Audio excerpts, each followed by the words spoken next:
Welcome back once again to another episode of Kofi and Volter. Well, this is another setup we've chosen for this next one. Kofi and Volter, and we're going to bring you a new lore saga. This saga will bring together the assassin temples, the Officio Assassinorum. So, well, we're going to be covering the classics, right? The Colexus, the Callidus, the Vindicator, all of them, the Eversor, and a few others that are a bit stranger. But anyway, the truth is, they were some really cool miniatures when they came out back in 1995, which is quite a while ago. And well, first the Assassin's Creed Vindicator came out, then the Callidus, and finally the Eversor by Jess Goodwin, who was the designer. And they were miniatures that were, well, a bit more dynamic than what we were used to.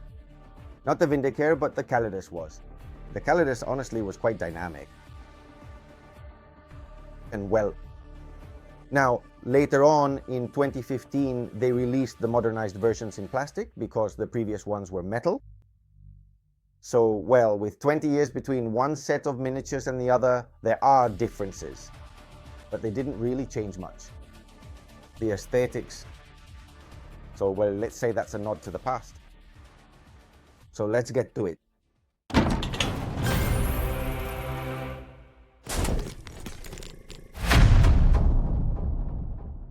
Let's start by introducing the Callidus Temple. We already know that the Callidus Temple is one of the temples of the Officio Assassinorum, and that practically most of its members are women because polymorphine, their ace up their sleeve, what makes them truly special, works much better in women's bodies than in men's. So, well, most of the temple is made up of women. So, as an introduction, the all-female assassins of the Callidus Temple of the Officio Assassinorum, known as the Callidus caste during the Horus Heresy, are the most stealthy operatives of the Imperium of Man, specializing in deception and trickery to accomplish their objectives, usually aided in their missions by the drug polymorphine, capable of changing their form. The devotion of the Callidus Temple to cunning and subtlety is often employed in those missions, where an open intervention by the Imperium would upset the delicate balance of power, perhaps in that region. A Callidus assassin is the ultimate weapon against overly ambitious officials who mock the Emperor's justice while pretending to make no mistakes. Those planetary imperial officials who use diplomacy, bribery, and corruption to climb the ranks are not well regarded by the High Lords and Ladies of Terra. And it's a dangerous game, so they always send in the Callidus when the sector needs to be brought back into balance. But anyway, what's their story? Like all the temples of the Officio Assassinorum, the Callidus Temple was originally founded on Terra at the end of the 30th millennium. Like the Callidus caste during the Great Crusade, under the direction of the first Grand Master Assassin, Malcador the Sigillite. Malcador and the 6 men and women who served as Primus directors of the founding castes of the Officio Assassinorum swore an oath on Mount Vengeance to eliminate the enemies of the Emperor of Mankind by any means necessary. One of the Primus directors, whose identities were kept secret, was known as Sire Callidus, and she was the founder of what it would become the Temple of the Callidus Assassins. The headquarters or Temple of the Callidus caste was established somewhere on Terra, where it remains to this day. Later, during the Horus Heresy, the Callidus caste joined with 5 other assassin castes to form an execution force, never before seen, to attempt to kill Horus himself. But anyway, let's now take a look at how the Callidus operate. What trickery? What subterfuge? Do they use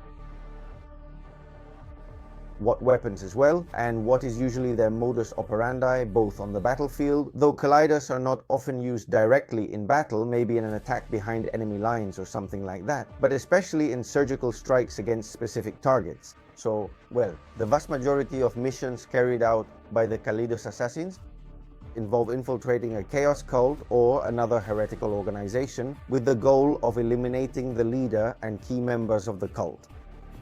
Once the command structure has been overthrown, it becomes easy again for the regular Imperial armed forces to wipe out any rebellion or any well, yes, rebellion or heretical cult heresy. So, well, that way there's no need to send an exterminatus to wipe them all out. However, on less frequent occasions, the Callidus Assassins are summoned to carry out more exotic assassinations, which require the use of polymorphine and surgical cybernetic implants, allowing them to assume a much wider range of forms, such as, for example, an orc, an eldar, or a tau. Although they are not usually deployed alongside a larger force than on the battlefield. Callidus Assassins can be sent behind enemy lines to infiltrate installations such as bases or camps and eliminate commanders or key individuals. This is generally achieved by eliminating a patrol or an isolated enemy unit and then taking on the form of one of the fallen. They put on their clothing or armor and so on in order to have the perfect disguise to kill their target. The Callidus Assassins. They are the most secretive and enigmatic of all the assassins of the Officio, since their usefulness would be drastically reduced if their abilities were widely known. They usually receive their missions by order of the High Lords of Terra or the Inquisition, especially the Ordo Hereticus, although they also occasionally carry out missions for other ordos. To accomplish these demanding tasks, the Callidus Temple specializes in the use and development of the polymorphic drug known as polymorphine, which is capable of drastically altering the physical form of the assassins, allowing them to assume the appearance of any humanoid, regardless of gender. This enables them to infiltrate enemy organizations or bases and eliminate their targets with minimal opposition. The Callidus Temple has mastered this art of deception to such an extent that frequently their work goes unnoticed until the assassin has already vanished, returning to her ship and her planet. All assassins of the Callidus Temple are trained in the use of polymorphine. Only with this specialized drug can a Callidus assassin disguise themselves as any human they wish, from a beautiful young woman to a crippled old man. However, in addition, the Temple's medical adepts have developed a series of surgical implants that allow the Callidus assassin to transform with polymorphine into orcs, eldar, or tau. These implants are made of flexible cartilage and hardened synthetic skin similar to that used in the black carapace of the Adeptus Astartes. When the assassin is in her normal form, the implants remain inactive beneath her skin and within her bones. Only when polymorphine is injected do these implants react to the stimulants and transform into previously genetically coded forms, allowing the assassin to reconfigure her body into the grotesque and hunched form of an orc or into the elegant and slender form of an eldar. Callidus assassins can assume the identity of most humanoid alien species, including Kroot, orcs, and in some legendary cases, even as a genestealer hybrid. These implants are usually permanent, and they limit the assassin to imitating only that species.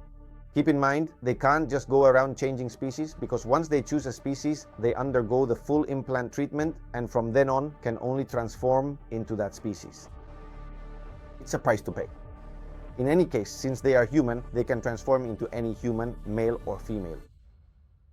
Over the centuries, the Primus directors of the Callidus Temple have discovered that the female body and psyche are better suited to implement these changes. And, in general, the female novices of the Callidus Temple turn out to be better chameleons than the men. For this reason, almost all assassins are women, regardless of whom they try to imitate. Now let's talk about the combat skills they possess. The Callidus assassins undergo many long years of rigorous training to master the polymorphine and become living weapons of the Callidus Temple. As part of their training, the temple practices countless ancient and secret martial arts, training the assassins in lethal forms of both armed and unarmed combat, against which even an enemy trained in warfare would have enormous difficulty defending themselves. A Callidus assassin must move among the enemy as if they were one of them. One of them, which is why the choice of weaponry is always limited, and in certain cases she may be forced to fight with her bare hands. Even so, a Callidus assassin is just as deadly unarmed as she is wielding the lethal, small, and easily concealable weapons favored by her temple. Well, now let's talk about weaponry or panoply, since I know you like that word, that the Callidus assassins carry, which is really where, apart from their training, their potential lies. They are assassins, ruthless, but they use polymorphine, which is their most distinctive trait. Furthermore, they possess specialized weaponry that matches the unique tactical methods of the Callidus. But anyway, the weapons of the Callidus assassins, They are predominantly close combat or melee weapons, since their infiltration and deception skills, along with the use of polymorphine, allow them to get very close to their targets before attacking. This effect is enhanced by small, easily concealed weapons. Digital weapons are often the preferred choice. Each Callidus Assassin is also an expert in various forms of unarmed combat, and many can kill with a single blow. The following are the weapons she carries. And this is the most magical of all, the Citan Phase Sword. This ancient phase sword was actually stolen from the advanced Necron tombs. It is uniquely capable of materializing and dematerializing within physical reality at will, meaning that even the thickest power armor has absolutely no effect against it. This is because once the Callidus Assassin begins her deadly attack, she simply faces the blade directly through any solid defense. Citan Phase Combat Sword. And then she brings it back into reality inside the enemy's body. So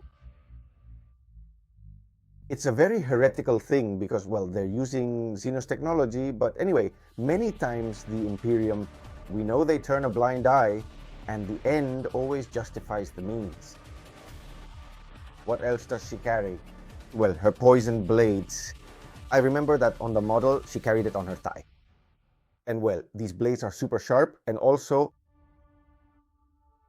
they're capable of taking down an orc with a single stab.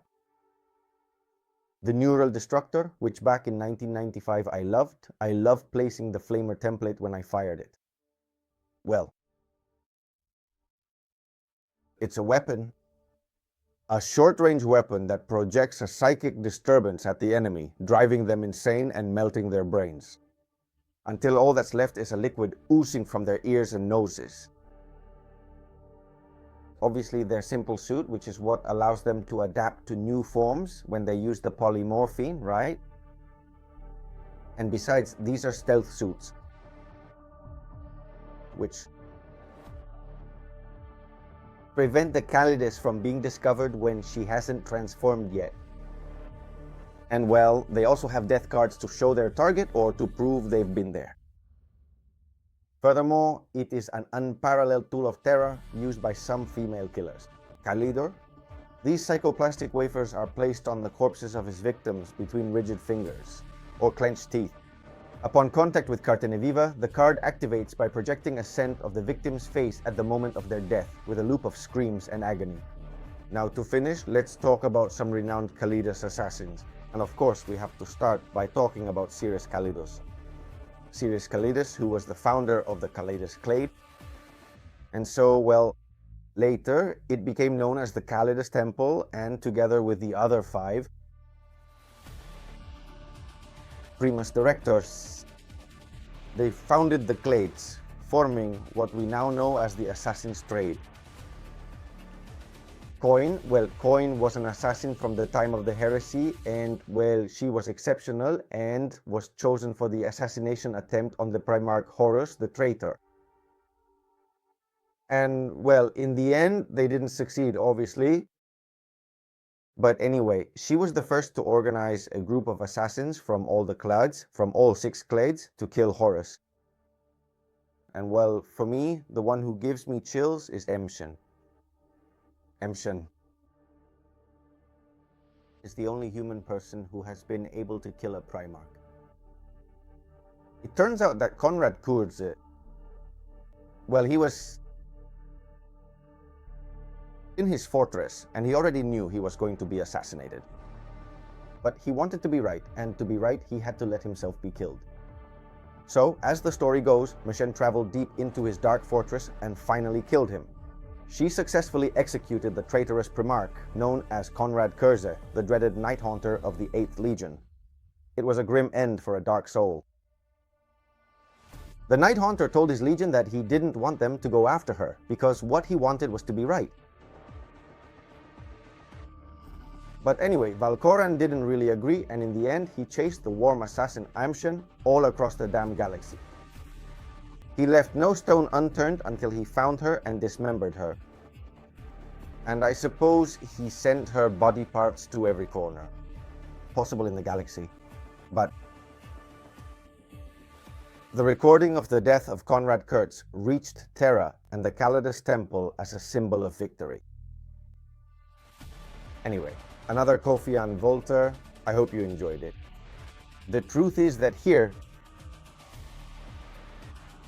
on our Patreon, we've always had a certain interest in assassins, but we had never really gone for it. So, well, we would really like you to tell us down in the comments box below exactly which assassin you like the most and which one you think it could possibly be. The one we could paint, the one you'd be interested in knowing how to paint. And you already know that Gerardo, my son David Muriel, would be delighted to paint it. See you in the next Coffee and Voltaire.